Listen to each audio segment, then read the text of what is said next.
Let's take a quick pick, Matthew. We live, but let's do this because I always forget to ask my guests to take a nice photo with great intention, and I try and snap one up.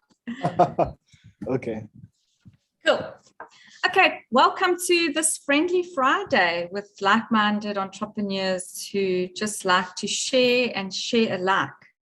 And today we are joined by Matthew Lyiola from Freelance Matthew, all the way from Nigeria, right? Yes, Nigeria. I think you'll soon pick it up in his accent that he's not from South Africa. And today we're going to be talking about his passion and partly mine too, and that is content. I know it's actually one of the questions, and we know it's not many people's favorite, but it is such an important topic that we're going to talk about it today. We're going to talk about it next week, and I'm going to cover it next week in some of my content as well. So yeah, just thanks to you, Matthew, for joining us today. I know you are approximately an hour behind us, so at least it's not too early for you.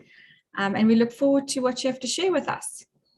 Yeah, I'm very happy to be here, and I'm excited. I cannot wait to talk. I just hope the questions will be things I can answer real quickly, because I don't want to be embarrassed on YouTube. Never. This is all about authenticity, right? Yeah. And just your accent alone for me is like just loving it. You know, it kind of just takes me back. So it's just chilling and enjoy, and I'm sure whatever you have to share will add value either way. So let's just do a very short bio. And I asked Matthew for his bio. He really kept his word count. I should have possibly given him a word count as a copywriter. But anyway, Matthew is a copywriter who helps wellness coaches reach their target audience, clarify their message, and convert leads into clients. During his free time, he likes to solve puzzles, lift weights, and connect with other entrepreneurs. So thank you, Matthew. I know he's also more of a specialist in the wellness space, but I do believe that what he'll share with us today will really apply to most industries as well. Yeah. So let's kick off and tell us a little bit more then about Freelance Matthew and how it came to be. Freelance Matthew actually has a very interesting and kind of like uncomfortable history. So when I first decided to put myself out there and reach out to people online, I was very skeptical about whether or not people would accept me in terms of being a Nigerian. You know, there are some, I don't know, news flying around about Nigerians that isn't necessarily flattering. And so for most Nigerians, English is not their first language. So there were all these doubts in my mind. So I spoke to a couple of people who are very kind enough to just have conversations with me, and they just told me to be authentic and sort of present who I really am. And Matthew is my name.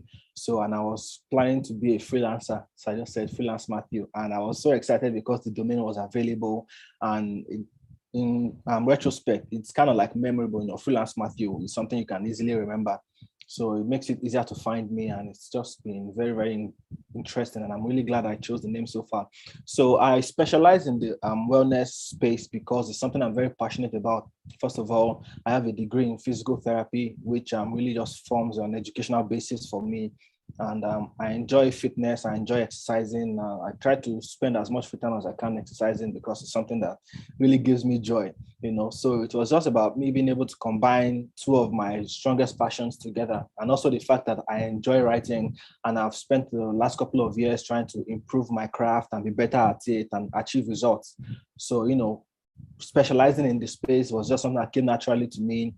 And it's not been easy because launching a business is never easy, but it's been sort of exciting and worth the journey. Awesome. And when Matthew doesn't find himself lifting weights, he's just human like all of us and has a short nap. So don't feel bad, right? But yes, we have to be lifting weights to justify for the rest. Yeah. So as we talk about content, you know, in this space, I kind of say it's a topic that most entrepreneurs or business owners like cringe. They're like, oh, don't talk about content. Because obviously it's such a difficult thing. But as I say, content is not only king, but it's everything, especially in today's world. What are your thoughts around this, and why do you also believe that content is everything? Yeah, it's very interesting. So I feel like this might be a little controversial, but people have sort of shifted content from being king to being supreme overlord of the entire universe. And it's not, it's not necessarily true, because content can't stand on its own, right? So even though I'm a copywriter, so copywriting is not necessarily the most important part of having a successful business. As a business owner, you know this, So two other important aspects to focus on are the audience and your offer, right? So you want to know who you are reaching out to, and you want to give them the exact offers that they need that solves their problems. So it's only when you've aligned these other two factors that you can now bring in content that really reaches them through all these other parameters, But if you're not going through all these other parameters, they're not going to connect, and it's going to feel like you're wasting your time. So content is crucial, obviously, because if you know who your audience is and you know what you offer them, what you want to offer them, but you don't have the content to reach out to them, then you're not going to make sales, you're not going to achieve anything. So content is important, but all these other things are important as well. And the perfect approach is to be able to align all three of them. So yeah, but as a copywriter, I'm going to tell you content is king, content is everything, But before I write a single word for you, I want to make sure that all these other things are in place, because otherwise we are not going to get anything done. Yeah. Good. I like that. Thank you for iterating that, because content is almost like it's the end of it. Like for me, you can only create relevant and beautiful and engaging content if you've done your homework and you've, like you said, defined your audience and prepared an offering and got a clear message in place. And then it's kind of the implementation. So that's why I think people struggle with content, really, is because they haven't got the clarity. So they're just trying to write content from their perspective and content about their business. And there's only so much we can say. So thank you for putting that into perspective, because I think that is a key thing. And once we know that, then the creation side becomes a lot more enjoyable and, again, effective. People actually start paying attention. So your content doesn't have to be doom and gloom. So just in terms of like, how does content creation differ today versus like 2 to 5 years ago, or even beyond? But I mean, just in the last 2 to 5 years, we've seen a bit of a shift already. What can you share in how content has changed? That's a very good question. I want to say that the core principles are still the same, right? It's just we now have all these other tools and platforms that sort of make content creation more interesting and easier in some ways, So take TikTok, for example. TikTok is fantastic and it has just blown up in the last couple of years, right? But then 5-10 years ago, I don't know when it started, but we didn't have it 10 years ago, right? And the way content is distributed on TikTok is just so different from somewhere like LinkedIn, which is more professional and all that. But TikTok, people who are on TikTok are still human beings, right? They still have businesses. They are still looking to consume information. And so the way that you would share content on that platform is very different. So even though the core is still the same, so if you are selling a product or service, you are still trying to tell people what you offer. You are still trying to give them enough information to, solve their problems and make a decision and all these things, So, but just the way you distribute it differs. So that's one thing I think that has really changed in the last couple of years. Another thing is that we are able to understand our audiences better. So like you mentioned before, one of the reasons why content is so dreadful in that sense is that people don't really know who they are addressing now. So you are just writing from your perspective as the person who is making the offer, but that is very boring and it doesn't really connect. But now we have all these tools that just help us to understand people better. Just look at forums like Reddit and Facebook. You can just go on there, join communities that your target audience are, participating in, and you can, see what they are talking about. And I know these things existed a few years ago, but the approach is now more refined, So Facebook keeps coming up with new ways every day for businesses to take advantage of their tools and achieve more results. So I think that the base is still the same in terms of, what you want to say and who you are saying it to. It's just how we go about gathering that information and distributing it that differs these days. Awesome. Totally. Okay, good point. So because we now have so many different channels, whereas before it was kind of maybe a little bit more Facebook, now people are warming up to the TikToks of the world. And as you say, there's only a certain type of product or service, or even how you put your message across is going to get the attention on TikTok. Don't try and do a formalized LinkedIn video on a TikTok. That's not going to work, right? So all it is like choosing the channels and then delivering a relevant message also per channel, you know, as you say, different audiences. And I think it's also the different mindsets. Like you can attract the exact same person on Facebook and LinkedIn, but on LinkedIn, it's like more of a social place. So he doesn't really want to be thinking work. He just wants to be chilling. Whereas LinkedIn, he's in like work mode. So he's like ready to engage and ready to think professional, you know? So I think that's a very good point. Absolutely. And also, like you mentioned again, people now also being able to define audiences more and more and more and more, and not kind of that general kind of approach, LSM, male, female, age kind of categories, you know, that kind of just doesn't work anymore, right? So people being able to have the ability to target. So onto our top tips. My favorite part as well is, so just share with us maybe, I mean, I know it's difficult because you're probably going, oh, geez, there's more than 3. But some of your top tips or 3 top tips that you may have for entrepreneurs to help them with their content creation. Although I think you've probably touched on it already, but let's just define some 3 top tips for people to help them not feel so like overwhelmed by the term content. Yeah. So we already talked about how content is very, very audience centric, right? It's very much affected by the people you are reaching and what you are trying to tell them in that sense.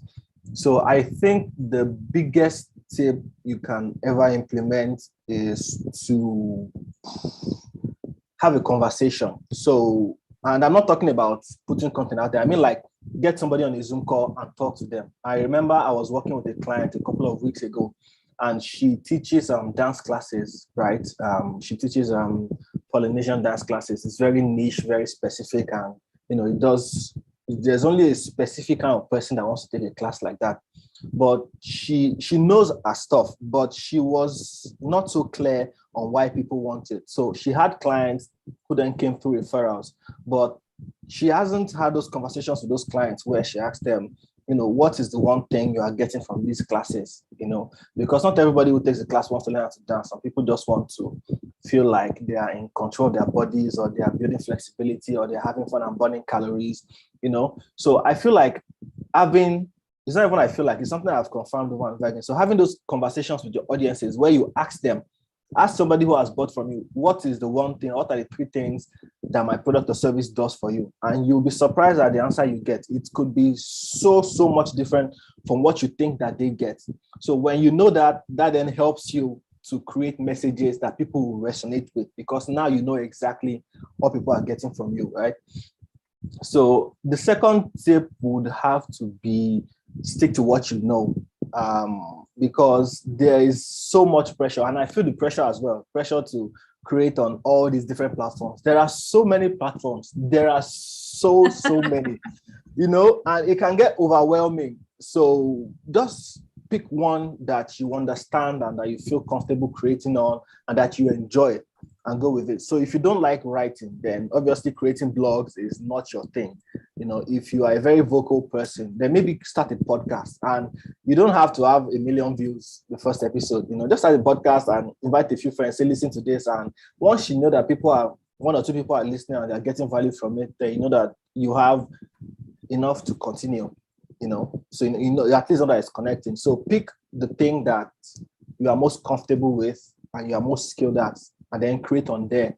And then later you can now diversify, you know. So if writing is your thing, then you can do blogs, you can do newsletters, write case studies. You know, there are so many things you can do with writing. If you enjoy making videos, you can do YouTube videos, create on LinkedIn, do TikTok, Instagram, you know, whatever medium you feel most comfortable with. There are so many avenues to explore. So, but just start with what you're most comfortable with.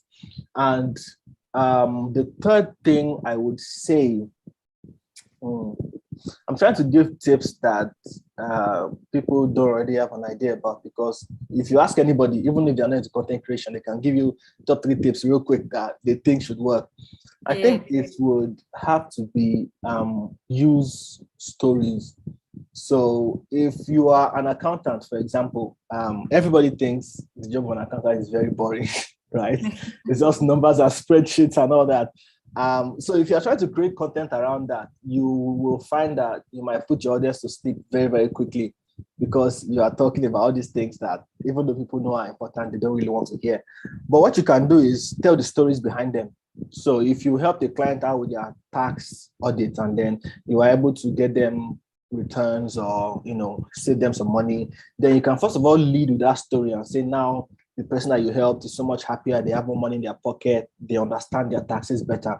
And then you talk about a little of the process that goes into that, so you are communicating, and at the same time you're not boring your audience. So I think those would be my top 3 tips. Awesome. Love those. Thank you. That's wonderful. So just to recap, we've got have a conversation. Like, don't be scared to ask. Love that. Just to find out why people are buying from you. I agree, because you otherwise, like you say, you're thinking it's convenience. Meanwhile, it's actually just an emotional thing. And at least you can use that then to create content. Yeah. Stick to what you know and enjoy, like writing versus podcasts or videos. I agree. Don't think you have to do everything because everyone else is doing it. Do what you enjoy, because I think then it will come across in a better light, and you'll have the right energy. And if you just maybe a shy person, it may not be your thing, and you might just be better behind the scenes kind of thing. And lastly, I think also a very, very key one is using stories. As Matthew says, trying to always storify what you're doing. So don't bore everyone with the features. Focus on the key benefits, what is in it for the customer, and try and build a story around it. Also giving you more content to share, right? Because if you have a story, then you have chapters. And so you can start unpacking these chapters as well. So those are awesome tips. And thank you for thinking a little bit out the box and not giving us the normal ones that one would we know we have to do to get to where it is. These are just some real handy tips that one can kind of put in place immediately. And then on to our last one, the opinion part. Do you believe we will get to a point when we can use curated old content, or do you believe content will forever need to be new and fresh? Okay, so the question is, will you always need to create new content, or can you use old ones and then curate it in a way that appeals to people?